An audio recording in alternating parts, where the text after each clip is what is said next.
Welcome to Barnyard Language. We are Katie and Arlene, an Iowa sheep farmer and an Ontario dairy farmer, with 6 kids, 2 husbands, and a whole lot of chaos between us. So kick off your boots, reheat your coffee, and join us for some Barnyard Language, honest talk about running farms and raising families. In case your kids haven't already learned all the swears from being in the barn, it might be a good idea to put on some headphones or turn down the volume.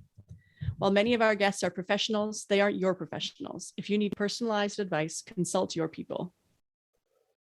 Welcome, everybody, to a new episode of Barnyard Language. Thank you for joining us again today. We are excited that we have some new listeners these days, and we hope you'll go back and listen to some of our previous episodes. And we usually start off with Katie telling us what's going on the farm. So what's happening? It's still February. It's been February forever, and it is still February, but the kids are in school and Jim is at work, I assume. I mean, he's not here, so I'm going to guess that's where he is, and the house is quiet.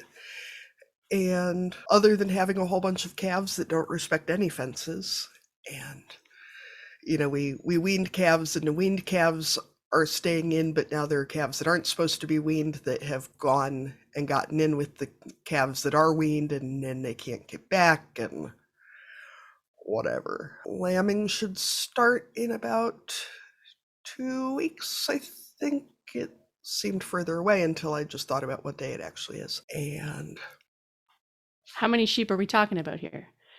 Remind me. 40. You had a handful that already had. Okay, yeah. So we have 40. 2 that already lambed, how many? So we've got about 35 to 40 left, which is, right, knock on wood, more or less 80 lambs. And then, so we usually lamb all the way through, slow at the beginning of March and then pretty hot and heavy for a couple weeks, and then slow coming into April. And then hopefully we're, knock on wood, done with lambing before fieldwork season starts and before calving starts and all of that. And mostly just February. We're just plugging along. How have things been at your farm, Arlene? Well, I don't think there's too much farm news, really. Just the usual winter routine of trying to keep everything from freezing up or flooding. Today we had a big amount of rain, which is weird for this time of year, but don't worry, it's going to turn into snow and we're going to get a blizzard tomorrow. So today it melted a whole bunch of snow and then we're going to get it all back tonight. So that'll be fun. Kid-wise, everyone has mostly gone to school for the past week, so that's exciting. Yeah, it feels like it's been kind of quiet, which I'm going to jinx it, but that's just the way it is for now. Katie and I mentioned last week that we were part of a panel for a Women's Food and Ag Network event. So if you are a keener and you download this episode the day it's released, you'll have a little bit of time to get in on this event if you want. So it's part of the WFAN Growing Community Resilience series. So they have a monthly time for people to engage and talk to each other, and so there's a time for panel discussion, and then there's also going to be time for smaller groups. So the session that we're actually part of, I'm looking it up right now, is called Parenting and Farming in the Time of COVID Community Support. So that kind of sounds like what we've been living through the last couple of years.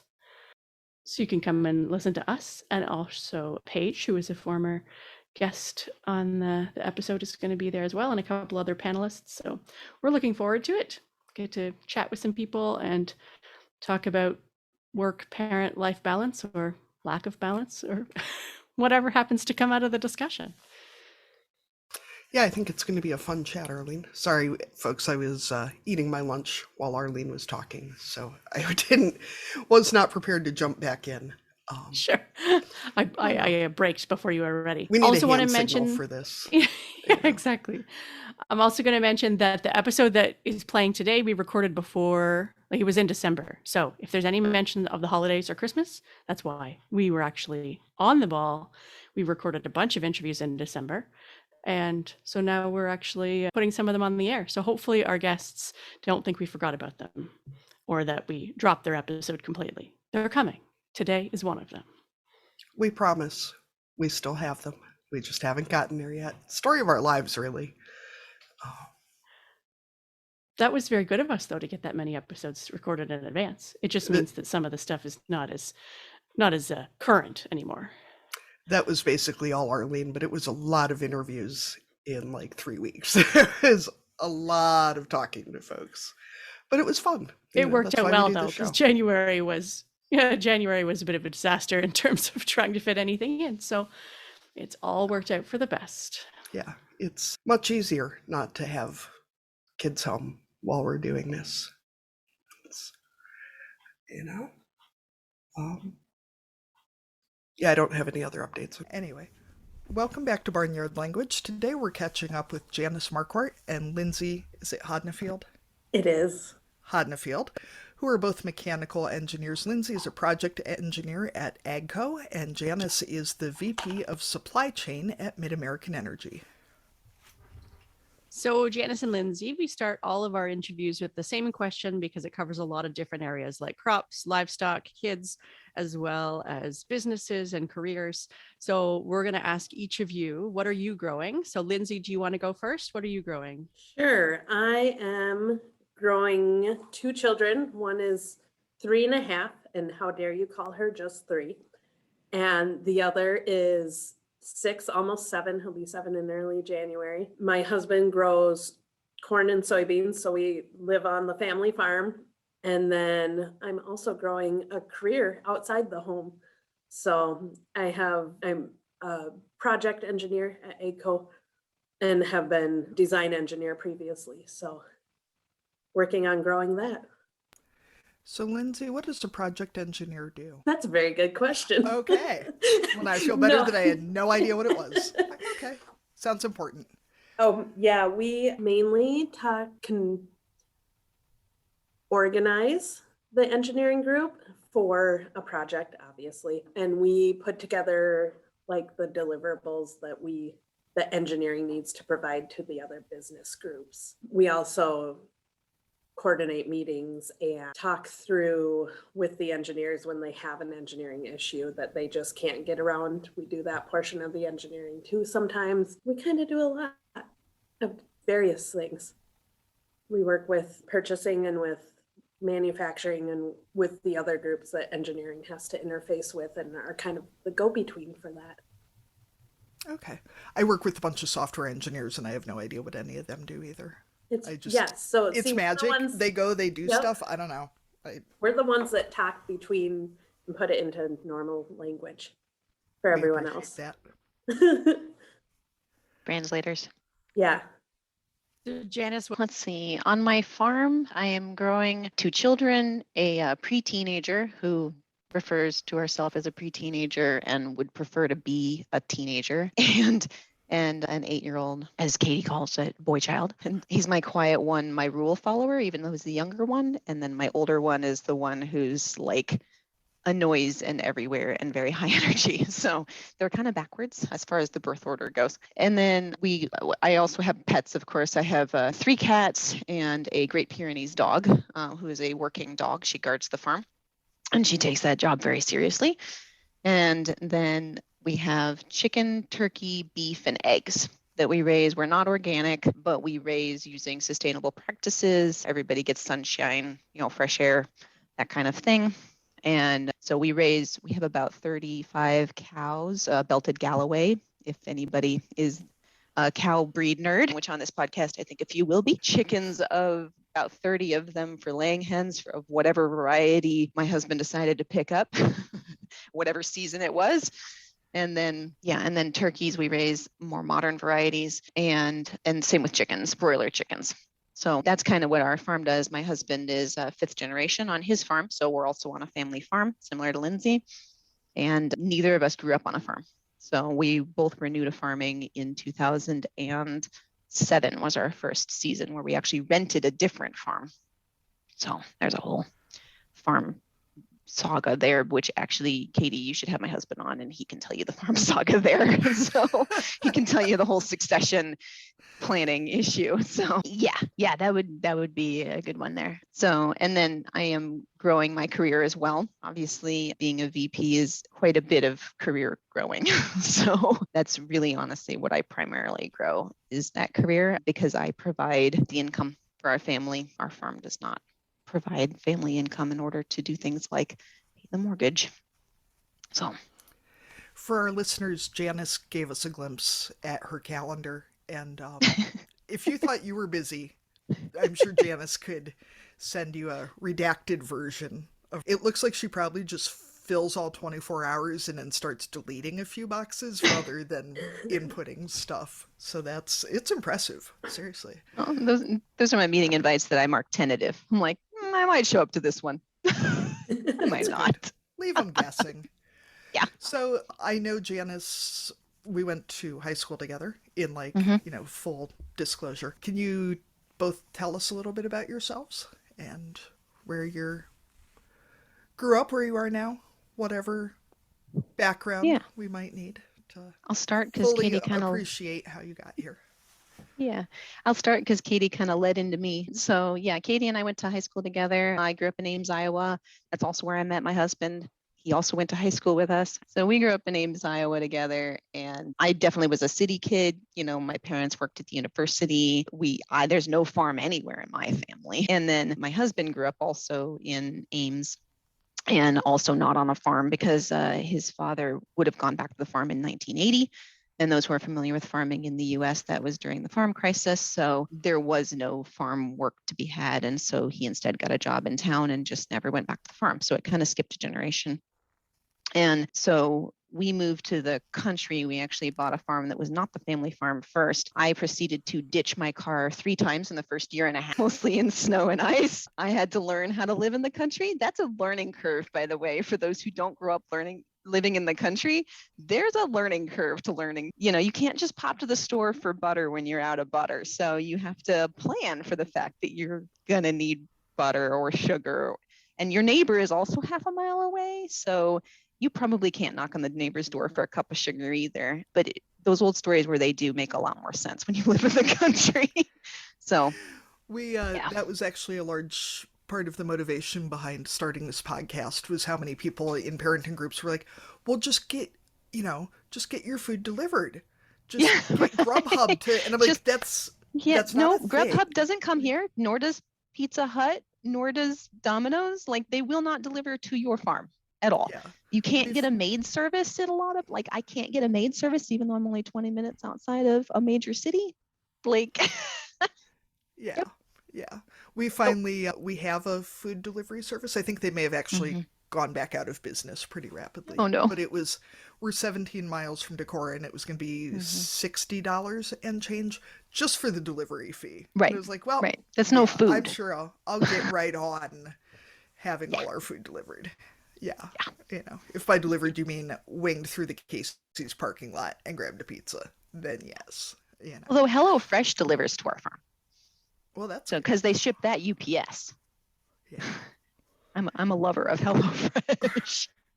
I'm a lover of anything that comes via UPS. FedEx is another matter, but maybe we should get somebody from FedEx on here. That'd be a real hot takes episode. Lindsay, can you tell us a little bit about yourself? Sure. I grew up near the Twin Cities, Minnesota, just in the suburb outside the Twin Cities. I also did not grow up on a farm, was a city kid, kind of. My grandparents farmed, and I have aunts and uncles that farm, so I was somewhat familiar with it. I went to college in Fargo, North Dakota, go Bison, NDSU, and met my husband there at school. He actually went to school for engineering also. So we met in an engineering class. After college, we moved to the Quad Cities, so Moline, Davenport, Bettendorf, Rock Island. And I worked for John Deere for about 5 years down there doing test engineering for combines, and really, really enjoyed it. My husband's family has farmed for a long time. We just got Century Farm status 2 years ago, I think. So he always knew he wanted to come back to the farm eventually. So after we had been in the Quad Cities, living about 6 hours away from here for about 5 years, we decided it was time to move home, and I got a job at AGCO, which happens to be in the next town over from where we live, and started as a design engineer at AGCO, and we've been working the farm. My husband farms with his dad, still farms with him, and Yeah, it's been a transition. We also in between there bought and ran a golf course for a while because we didn't have enough going on. So that for a while we lived above the golf course clubhouse, and then we moved to the real country and live on an old farmhouse now. So That seems like the type of job that a farmer would take on, right? What is something else that would consume all of the hours of the day? And yeah, like, and oh, we would don't have full-time summer. Like I have a few hours in my day. Oh, I think a golf course would be a great idea. let's take on something else that would consume more hours than I actually have to work. It absolutely was. I thought it kind of made sense because if people stopped showing up to golf, you could always just like throw some permanet out there and graze it, you know. Well, see how many people's heads would explode if you did that. I'm not gonna lie, we bought it thinking just from a land perspective, it was cheaper than farmland. You know? That's something about the economy of land, isn't it? Yeah. All right, so to start, what do mechanical engineers actually do? I know myself not being an engineer, when I think of STEM jobs like that, I picture some sort of like, you know, real genius-esque lasers, dry ice montage situation, which I'm hoping is accurate. But what do you guys actually, like, what does a mechanical engineer generally do besides take a lot of meetings? We design like everything. I have friends that I went to school for mechanical engineering with that do power, electricity, anything that runs, anything that you can touch generally. Sometimes electricity you shouldn't touch, but basically we can design or build or do a thought process for almost anything. So then what's the difference between a mechanical engineer and an electrical engineer? If mechanical engineers can also do electricity. Just which classes you take. One of the reasons I picked mechanical engineering to major in school was actually that it made it so I didn't have to choose. I didn't have to choose which kind of engineering I was going to do, because mechanical engineering is like a little bit of a jack of all trades when it comes to engineering. So there are mechanical engineers doing everything. Well, as you know, I'll get into, but I do everything. So how much lasers and dry ice is there? Like, I'm hoping it's a high amount. When I was a design engineer, there was lots of lasers because there were laser cutters for the parts I would design. So I would design the part in the 3D like drawing application, and then the lasers would cut the steel. So there were lasers there. We didn't use dry ice at that particular employer. Were you ever tempted to like bring your own in to maybe make a montage? Or that would have been cool. No, I didn't even think about it. I clearly needed you there to tell me that this would be a cool thing to do. Make things more exciting. Yes, to make things more interesting. Yeah, I can't say I've ever used dry ice. I'm really regretting my life decisions right now. Well, in farming, we use dry ice all the time because you have to transport the chickens back from the locker. So I use dry ice far more in farming. I'm thinking of our semen tank. So, I mean, we've got dry ice on the farm, right? Yeah. I have a cricket cutter, so maybe I need to find some dry ice and kind of, it's like the mom version. The steam to come out of the cricket. Yeah.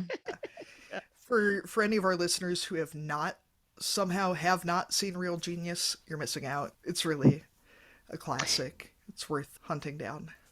Apparently that was one of the first movies I watched in the theater, and my dad is a redhead, and I apparently in the very beginning of the movie, when I was 3, looked up at the screen, and the bad guy for that movie came onto the screen, and I looked at I went, "Daddy!" So I pointed to the main bad guy of that movie, and yeah. Yeah. Immediately that movie is like Val Kilmer and a whole bunch of people we never saw again, but it really is a classic. It's such a good movie. So good. All right. What led you to pursue a career in engineering or in STEM? And were you always interested in that, or was it something that was later on in schooling, or like, is that where you were started off at university, or did you switch around? Yeah, so it was kind of funny how I came into STEM, because I was one of these kids that was expected to go into STEM my whole life, which is unusual for girls, actually, which is really sad. I was very involved in Society of Women Engineers, partly because of this, because I didn't like the fact that I was unique in this. But because my parents got divorced and remarried when I was 9, they got divorced when I was 9 and then remarried. Both of them are technical people and married technical people. So between my 4 parents, I have 3 engineering degrees and 3 PhDs. So not in the same configuration. And the one that's not an engineer is computer science. So it hardly counts as not engineering. So I grew up in a family that there was an expectation that you were going to go into a STEM field. And one of the things that my mom told me a long, long time ago, because I was telling her I wanted to be an interior designer and I wanted to do these other things. And she said, that's fine, honey, but you're going to get an engineering degree first. And then you can go do whatever you want with it. And the truly funny thing about this is that she's completely right, because I'm in supply chain, which is not engineering at all. However, my engineering degree definitely got my foot in this door, because my first role in supply chain was actually as an engineering buyer, which was, I literally had an engineer hand me something he drew on the back of the napkin over lunch once and say, I want to buy this thing. And Lindsay is on mute, but she's laughing because she's like, I've been that engineer who's handed my purchasing department something drawn on the back of a napkin. And because I had an engineering background, I could turn that into the thing that he wanted. And so that was something that happened, where I worked previously. And so for me, the engineering degree it really was the door that it was expected to be, but I never would have told you in college that I was going to go into anything supply chain. That was crazy. So, and I chose mechanical engineering kind of, as I said before, because it meant I didn't have to choose which engineering degree to do. It meant I could kind of put that off and just do whatever appealed to me. Yeah. For the folks that don't know, the town that Janice and I grew up in is the home of Iowa State University, which is a big engineering and agriculture school. So for a relatively small town and relatively the middle of nowhere, it is real heavy on advanced degrees and Yes. nerds of all sorts. So well, and outreach programs for starting in elementary school, where every club at Iowa State has to do some outreach, something with kids to get them into STEM. So like just ridiculous week-long camps where you code things, and like just in our hometown, which was, Janice, I learned later, very strange.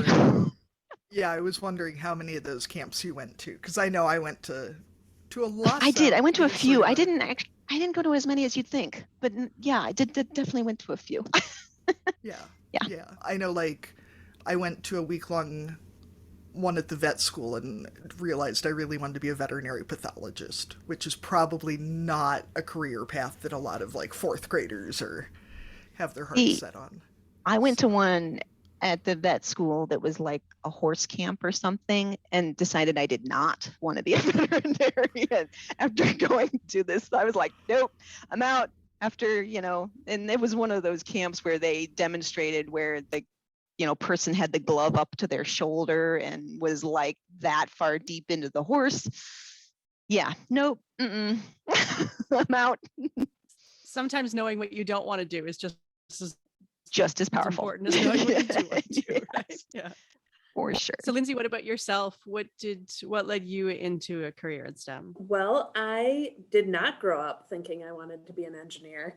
I was good at math and science. I wanted to be an astronaut for an amount of time until I had to get glasses and found out astronauts can't have glasses.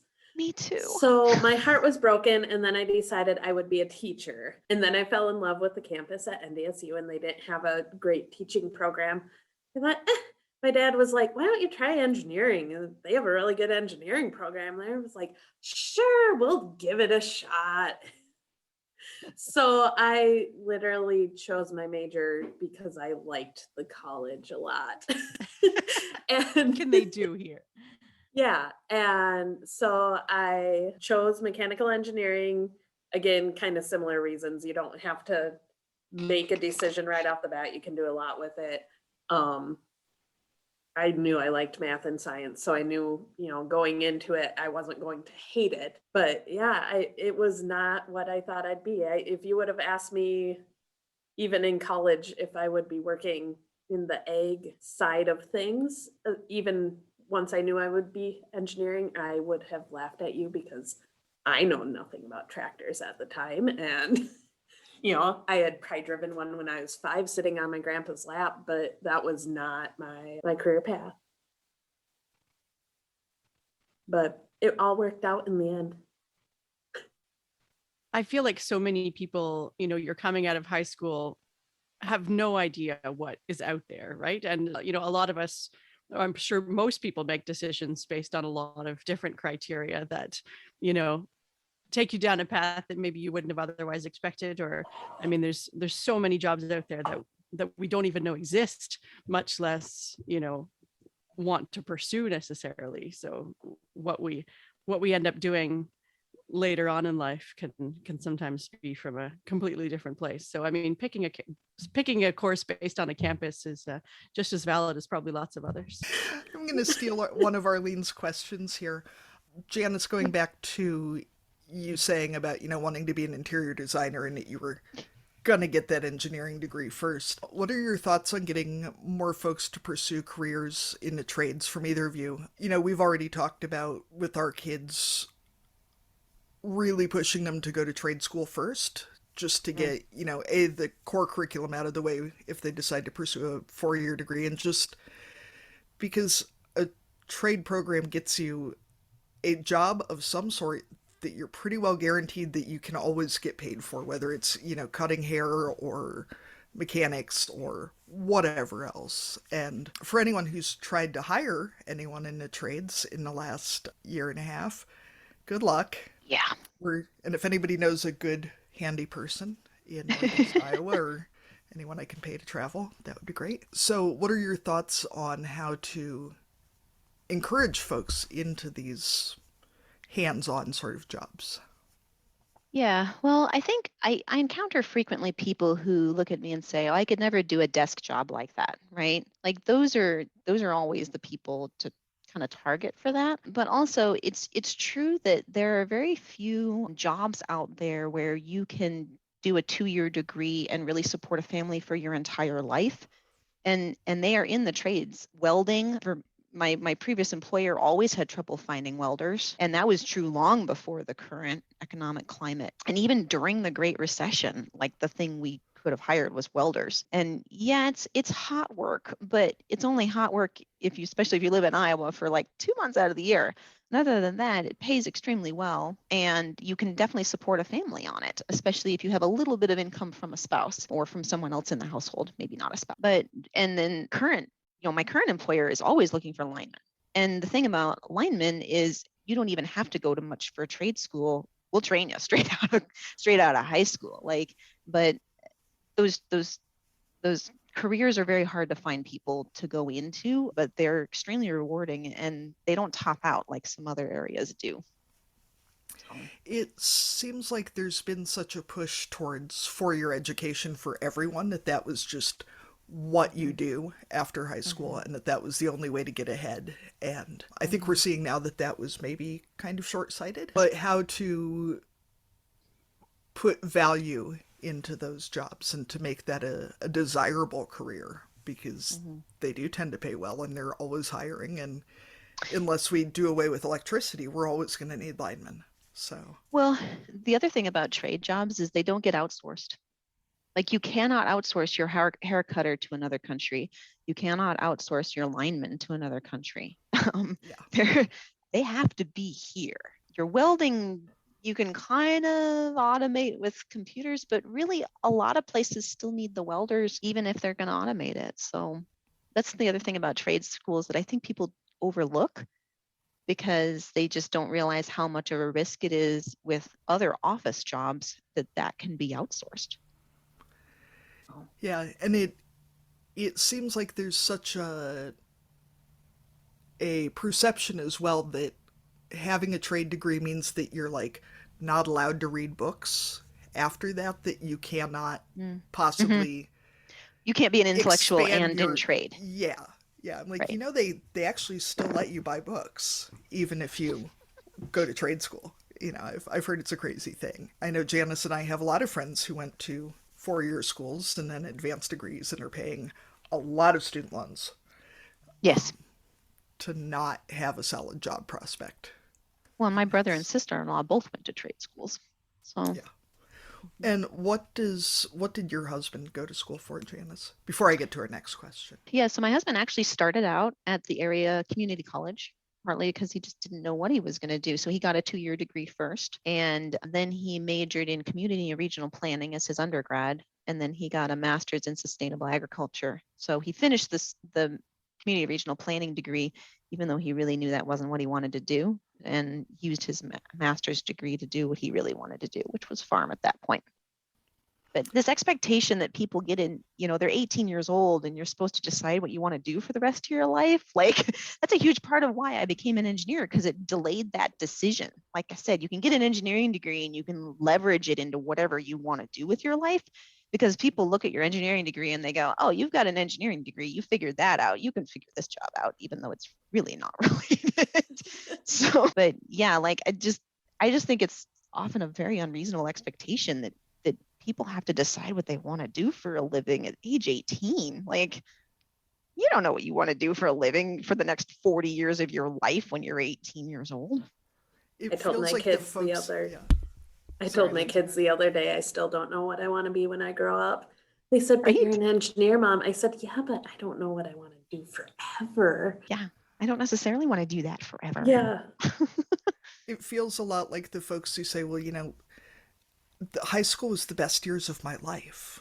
Like, what do you, ugh, that doesn't sound great. Like, the next 70 years, it's all downhill. Yay. It's a long downhill.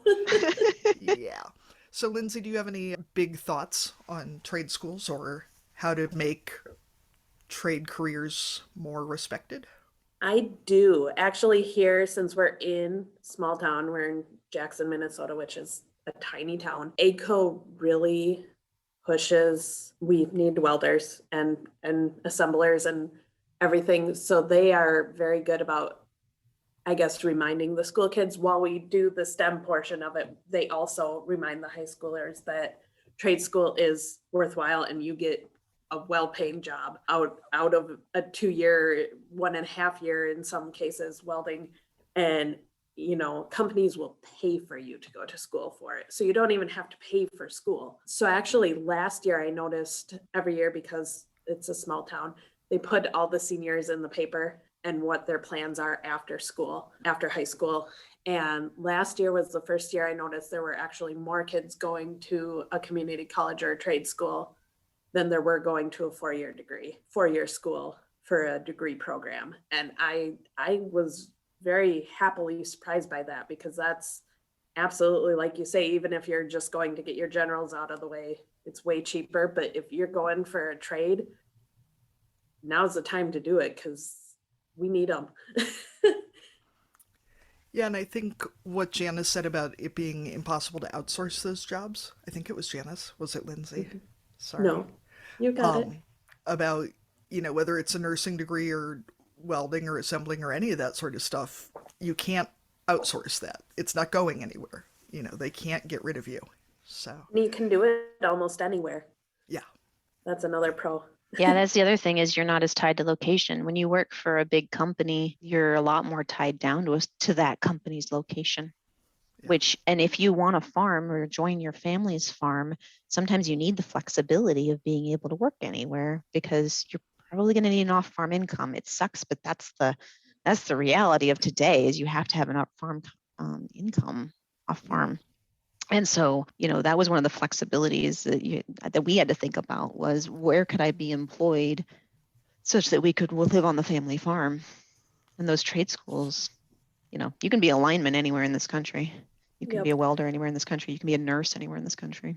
Well, and it seems like, too, if you're living in a more rural area, if you're in some really specialized trade, or you're in a music teacher, for instance, in a town with one school, your Right. job opportunities are pretty limited. Where if you're a decent diesel mechanic in a sort of town that only has one school, there's probably a lot of diesel mechanics or, a fair number of welding positions available, or, there's just a greater percentage of those jobs are going to be trade related. So with between the 4 adults in your 2 households, 3 of you being engineers, who are the primary fixers in your household/farms? Is there like a fight for who gets to fix stuff, especially in the Hodnefield household with 2 engineers?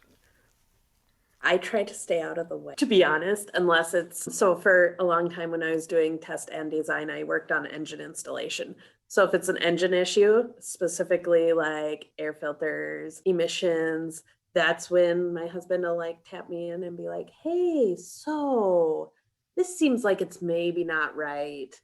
And then I get to help, but otherwise I stay out of the way because there's too many thoughts. We get real crazy ideas once in a while, but I try and stay as far away from the machinery as possible, unless I'm needed. Do you have ideas for adaptation of equipment, or do you let that go too? Are you Some- writing things on the back of napkins?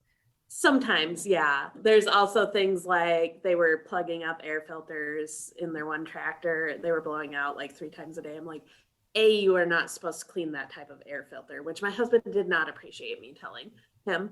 And B, it should not be plugging that much. So I'm like digging through there, taking things off, like something's got to be plugged up in here. I was right in the end, melted, and that's why. But turns out in the middle of harvest, they don't appreciate me digging, Oh, that like that always. you're just trying to create efficiencies here. Yeah. I'm like, you're stopping every 3 hours to blow this out. I could really, there's got to be something wrong. And then once you start, you got to keep going. That's right. Whether you're in the middle of a field or not. Yeah. Yeah. Give me a flashlight. Yeah. So usually we get laughed at when we ask this question. I'm going to start with you on this one, Lindsay. How do you try and find a family, farm, career, life balance? And I know it's not always possible, but what do you have any tips for that? I guess is my One thing that really helped was actually COVID and getting to work from home. I'm back in the office now most of the time, but it has been proved that I can work from home. So if I have a 6 a.m. call, I can call in from home, still get the kids ready, and get them out the door, even if it is with their dad, help them get dressed or whatever, see them in the morning. It's a lot less rare that I have to be in the office beyond the hours I'm here. Whereas it used to be if I had a deadline or something and I was working late in the office and might not see my kids. So working from home has really, really helped that, the flexibility there. Otherwise, yeah, I fully admit I don't do a ton with the farm. My husband does most of the farming stuff, and keeping that separate really is the only way we can do it. Yeah, ditto.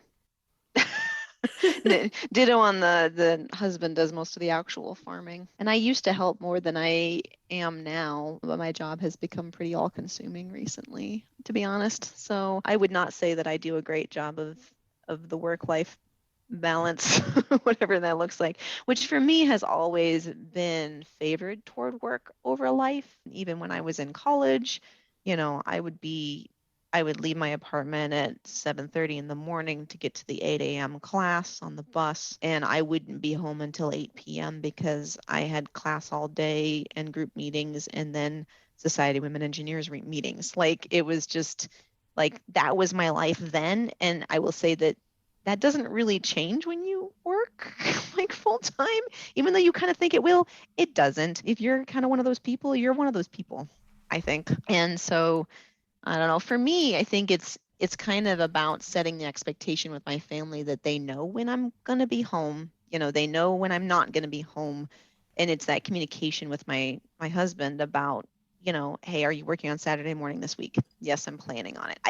I work most Saturday mornings. My Saturday mornings are oddly enough me time. Like, it's very strange, but I go to I I drive to Gong Fu Tea, which is a locally owned tea shop here in Des Moines, and I pick up my tea for the morning and I make it to work, and I get to, I sleep in a little bit, so I get to work between 8:30 and 9, which is late, and then I get some quiet time to actually catch up on those things that I can't get to during the week because, as Katie mentioned, my calendar during the week is nuts. And with a team the size of the team I manage, it's just constantly people want things. And so my Saturday morning is like my quiet time. And then on the way home, it's also my chance to stop at like a Target by myself.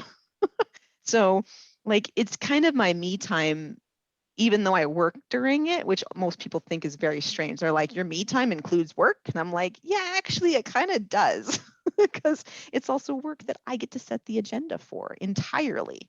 So I decide what I do for those 2 or 3 hours on Saturday morning.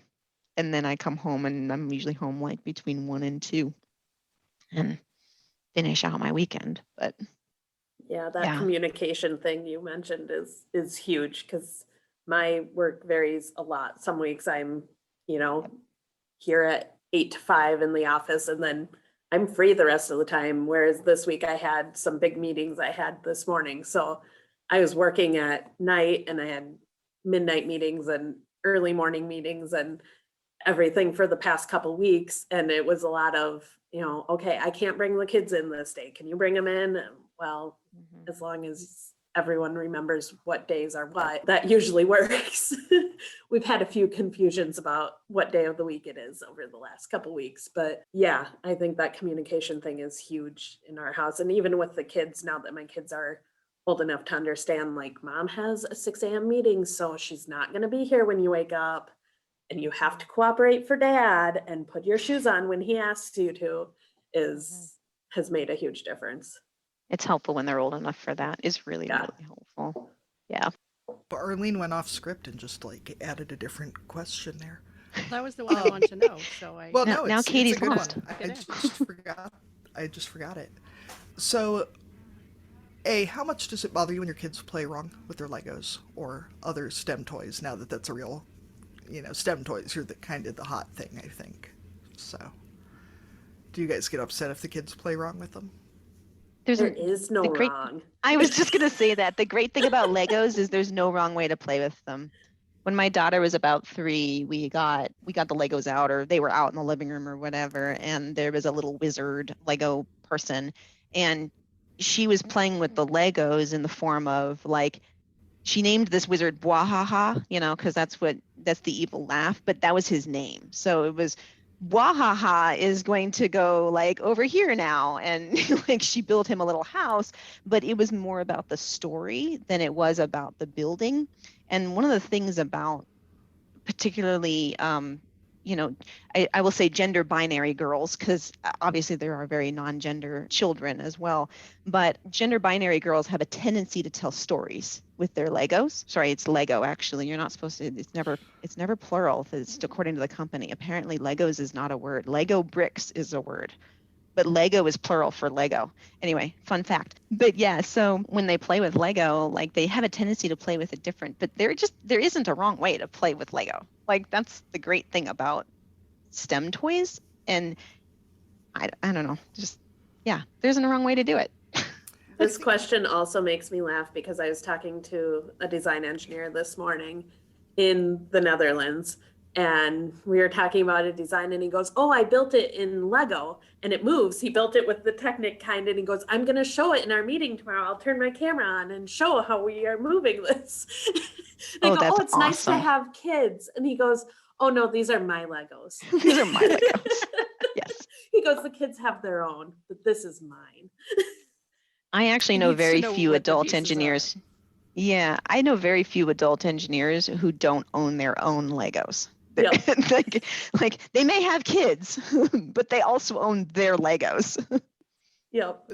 This probably says a lot about me that Lego bricks hurt my fingers, always have. I feel like I probably have a little bitterness towards them about this.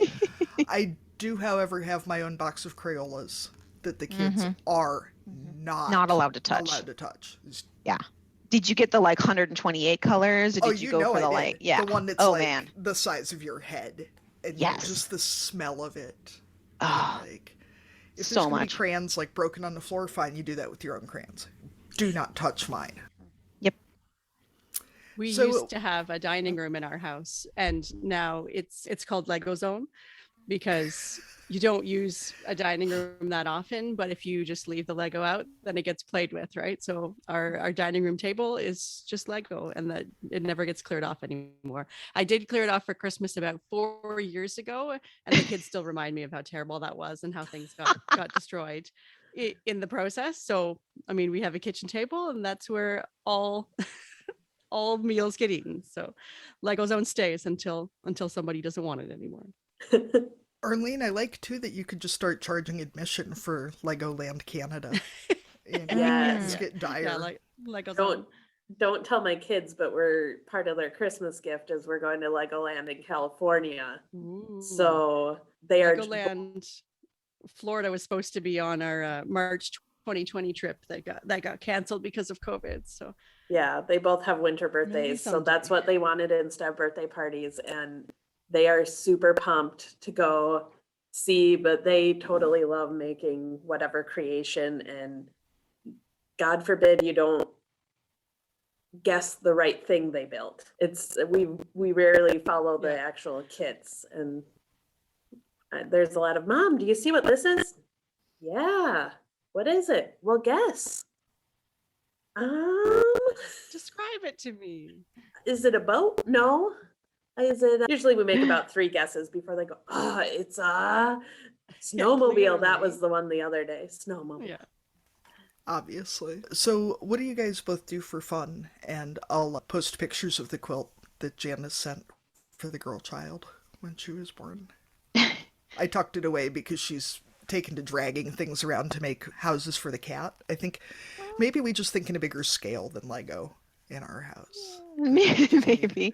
Yeah. Well, and quilts are made to be loved and used and worn out in my book. If I gift a quilt, I don't expect anyone to baby it or make sure it's perfect. Or I really hate if somebody folds it in a chest and never touches it because it's too perfect. Like, no, it's a quilt. Like, go use it. Like, so yeah, I do quilt, and I don't know. I probably finish 5 or 6 quilts of varying sizes a year, maybe. And I started doing that actually my freshman year of college when I was an engineering student. So I was in Calc 2, Thermo 1, Physics 2, and was taking a quilting class because I didn't have enough to do. So that's when I picked it up. So yeah, quilt.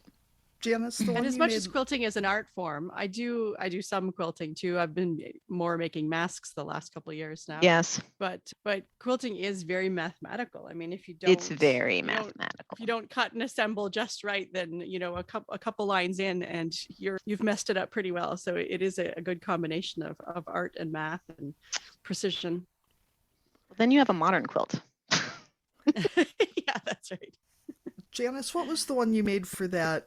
Was it a contest last year or the year before? Was it of Elvis? It was Prince. Yeah. Prince. So Cherrywood is a company that does challenges, the Cherrywood Challenge. So Okay. Princess Diana was last year. Prince was before that. Bob Ross was after Prince. And the current one is graffiti is the theme, but you have to use their fabrics. And I always love the Cherrywood Challenge.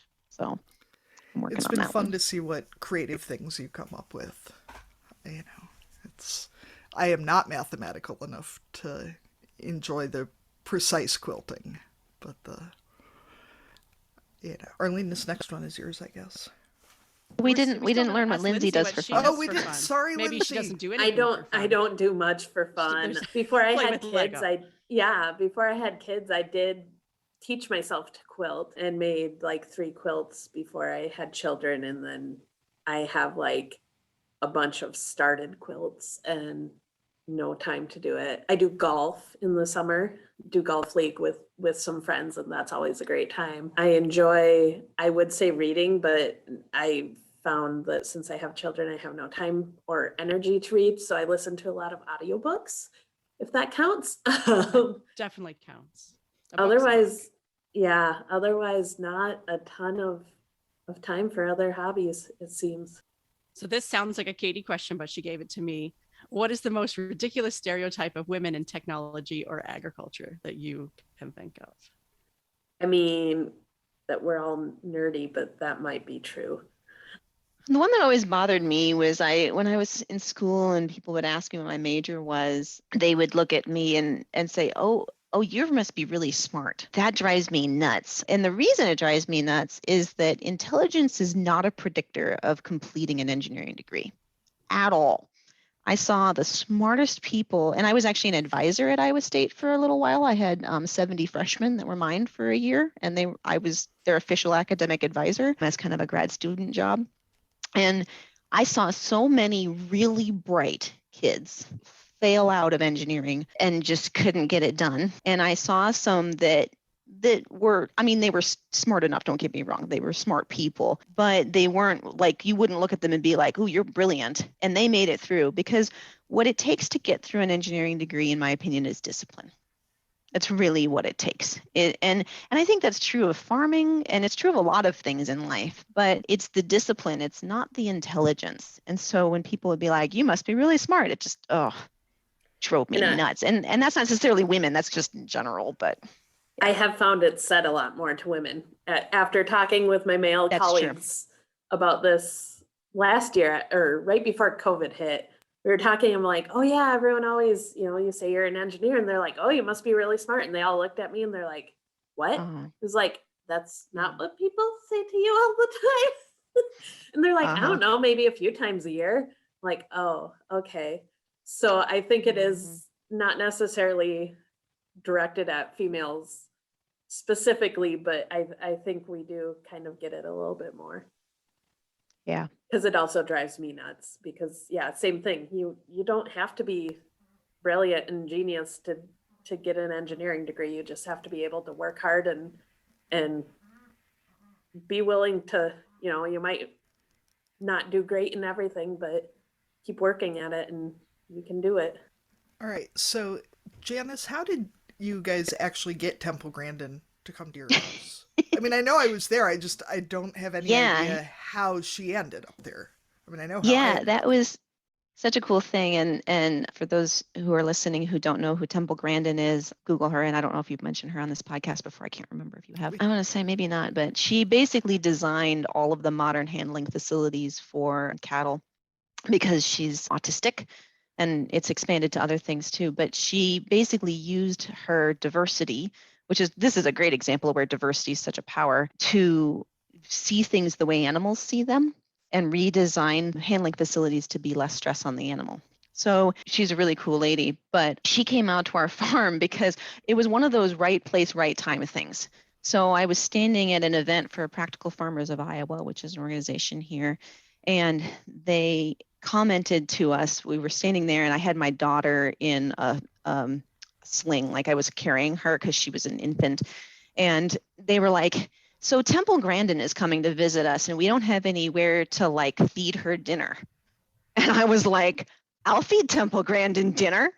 And they were like, you would? And literally we were standing around kibitzing at this random event. And I was like, sure, when is she coming? And they're like, it was in 2 days. I mean, it was very short time frame. And I was like, okay, I'll make chicken. Can I invite a couple other people to come too? And they were like, yeah, but it's not too many. And I was like, great, I have a sunroom. We'll feed Temple Grandin. And I get home and I'm like, what did I just do? I just offered to feed Temple Grandin from my farm. Oh my gosh. So how much stress cleaning do you do when Temple Grandin is coming for dinner? So I don't remember, honestly, but I am a stress cleaner. I am definitely kids make the house look decent. But in this case, it was the sunroom. So she could enter and exit through the sunroom. I only had to clean that one room, really. And she was not going to see, and the path to the bathroom. That was all I really needed to clean. So, yeah. Also, not because of the autism, but she just doesn't seem like a person who'd be super concerned with whether your house was a mess. She really was not. She was very casual. She was she was full of grace. She really was. She offered a lot of grace for, she was happy that someone else was feeding her, that she didn't have to eat at a restaurant, that she didn't have to be at a hotel. that was very clearly what she appreciated. Yeah. She was really quite delightful, and I really She appreciate was. that you invited me because I it's know. I don't know how you got kind so of a lucky, thing. Katie, to be one of the lucky participants in this weird adventure.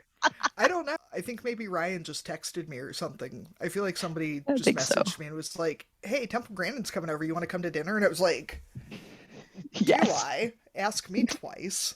You Right. know. I think the thing that stuck out to me the most, I mean, that was what, 12 years ago, 10 years ago. The thing that still sticks in my mind is that, she's very famous for those ornate Western shirts that she wears. And Scarf.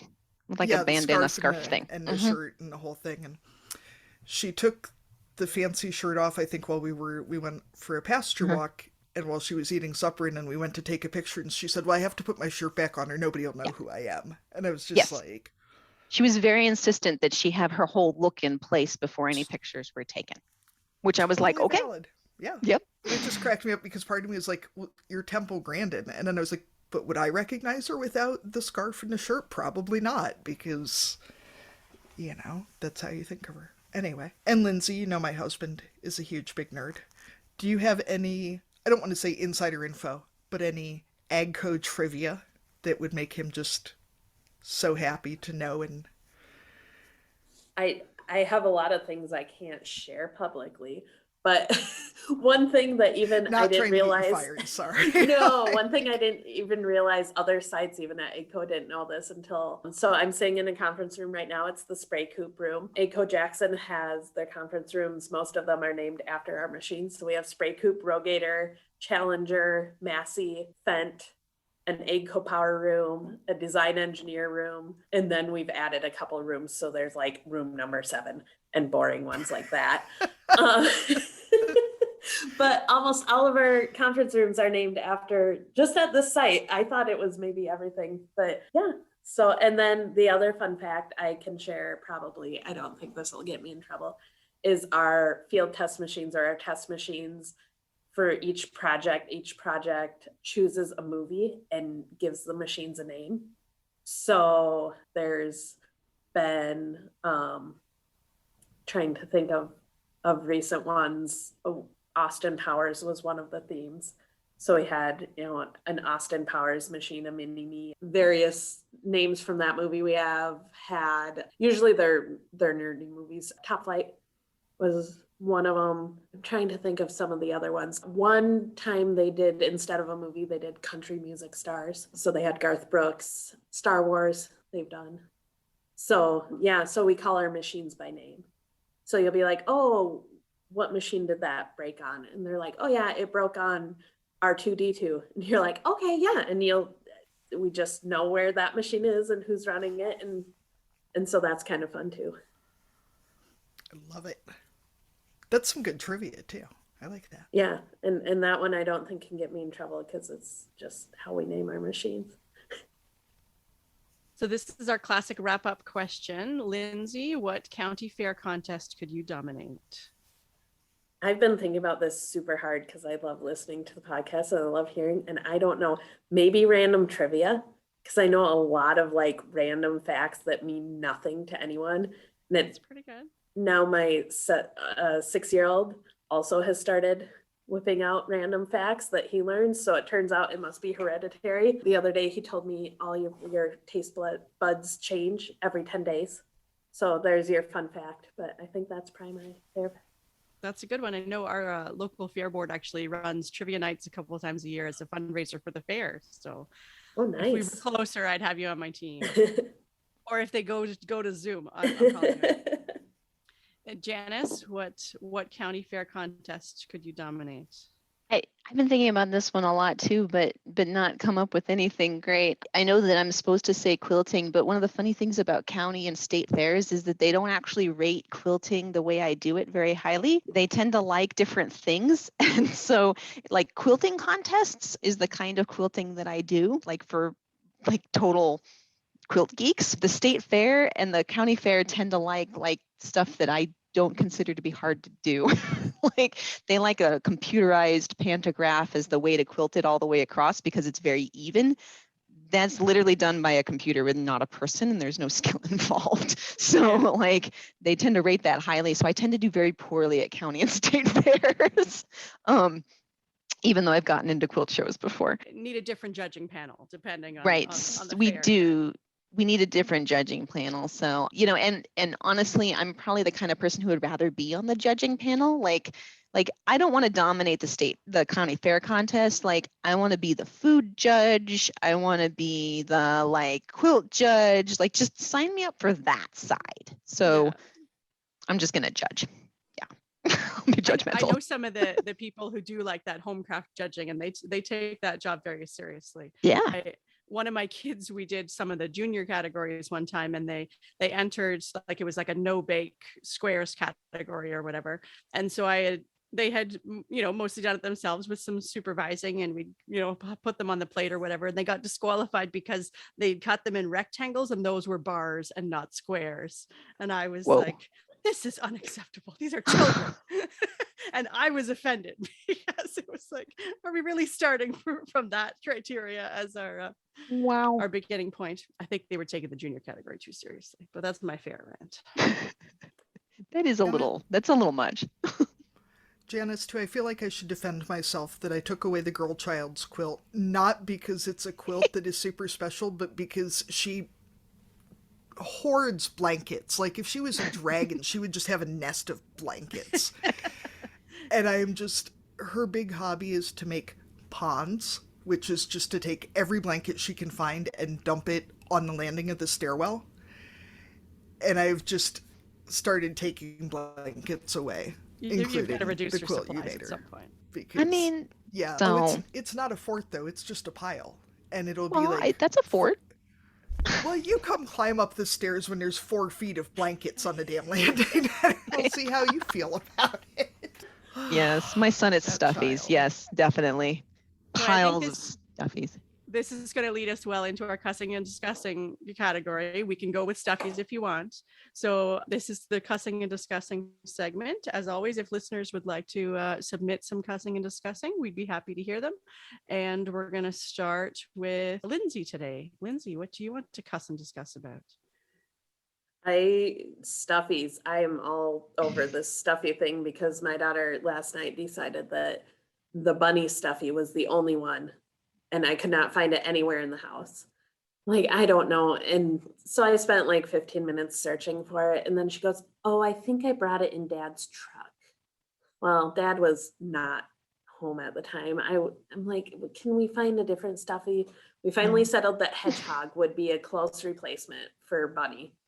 Juju is the stuffed bunny's name. Juju.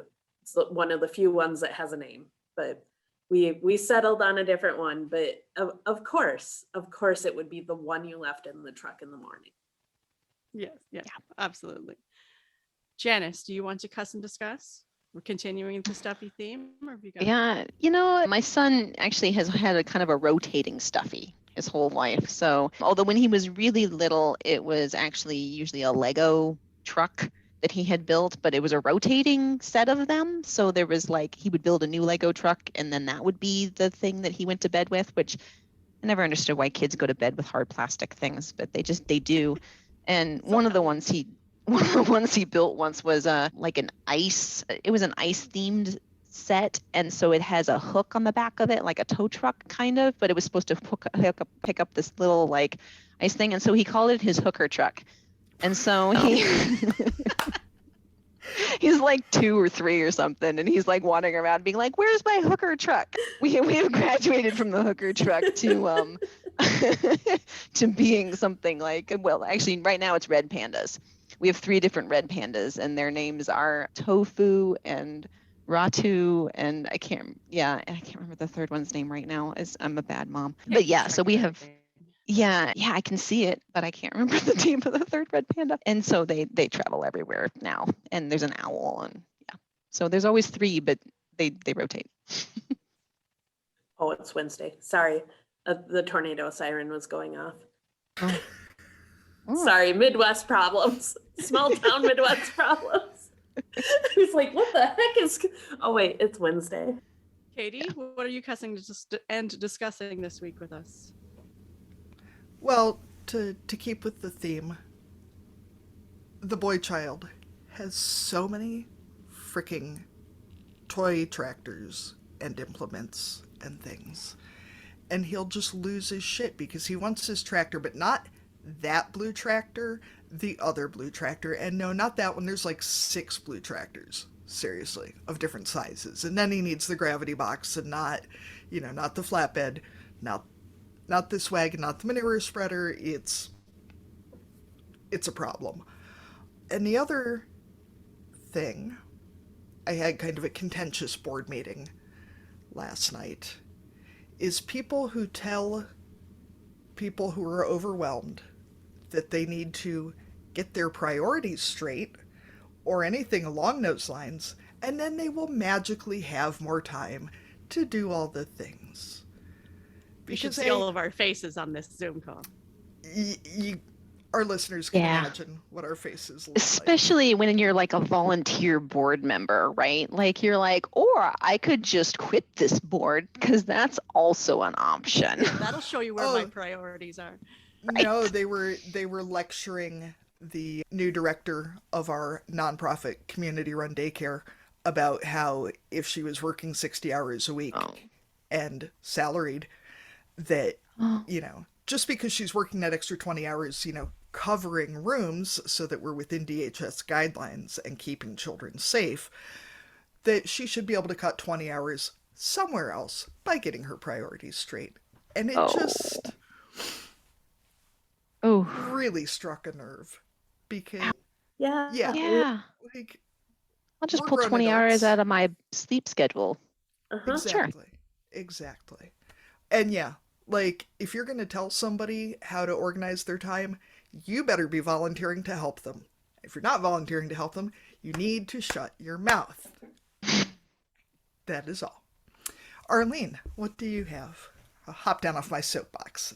There you go. Well, I'm going to loop back around to Stuffies because, as you know, Katie, we have a puppy. He has So very cute. sharp teeth. His very, very sharp teeth. So, we're trying to keep him from chewing on, people and furniture and walls. So he has lots of toys. And there are these cute little stuffies that you can buy, in the dog section, and they last for a little while. And then all of a sudden there's fluff all over the house and he's ripped another one apart. And then he wants to chew up all the little fluff balls that come out of it. And there's the squeaker missing from one of them. And I have no idea where the squeaker went. So hopefully it's not inside him because when I squeeze him, he doesn't squeak. So potentially he chewed that up too. But it's adorable. But there's just little bits of things everywhere. Arlene, does he do that thing where he uses his real sharp little canine tooth to like pick the stitches loose on the side of his stuffy? Or is he... Yeah. Yeah, this is the wonder dog, Katie.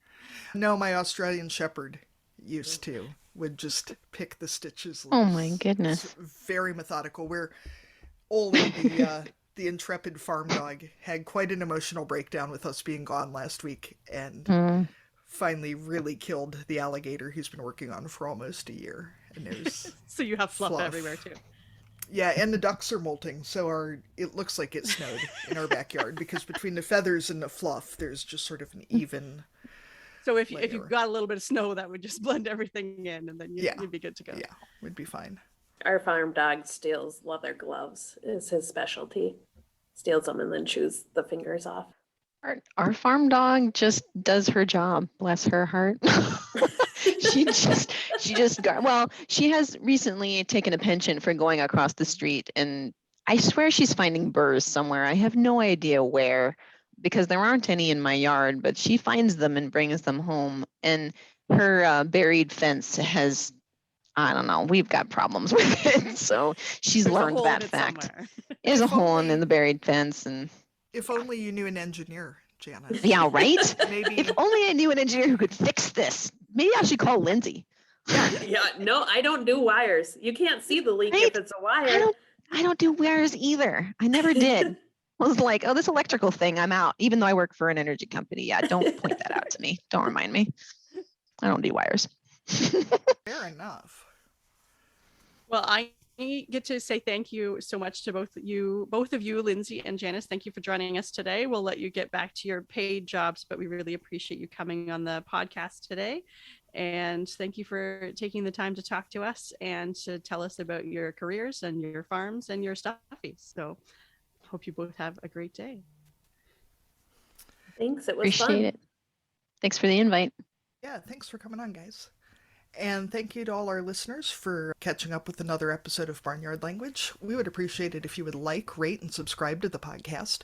Leaving a review is a great way to help us reach more listeners. Also sharing us on social media. You can find us on Facebook, Instagram, and TikTok as Barnyard Language, and on Twitter as Barnyard Pod. If you'd like to connect with other like-minded farming families, you can join our private Facebook group.